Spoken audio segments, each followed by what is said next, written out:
just what a threat a democracy, American democracy, the American experiment is facing right now. Help us out with that, if you will.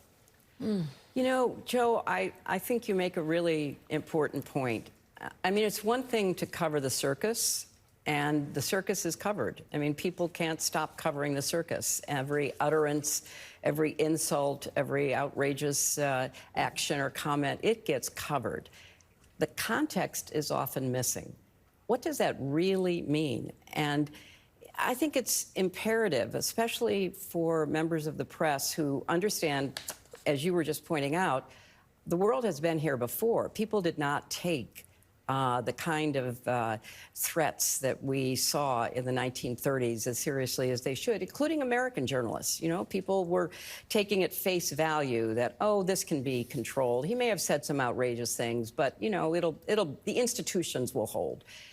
A determined demagogue, unfortunately supported by members of his political party, other enablers, people who care more about a future tax cut than the sanctity of the Constitution, are falling in line behind him. They are trying to excuse some of the most outrageous things that you just recited. And I don't think the press has done enough to basically say, okay, the circus is here. You can watch the circus, but let's tell you what that means. Let's talk to people who have a real understanding of how dictatorships evolve. Let's look at the people that he admires and what they've already done. You know, back in 2016, we didn't have interviews with him. We didn't have a track record of 4 years in office. You know, there was a lot of speculation, and, you know, I understood that people wouldn't take what I said necessarily as gospel about what I thought could happen. I get that. But now we know. We've seen him and we've heard him.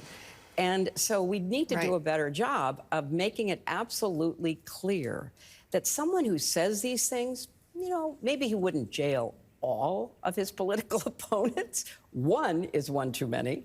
Maybe he wouldn't try to force out of business the, you know, members of the press who didn't agree with him. One is one too many. We go down the line.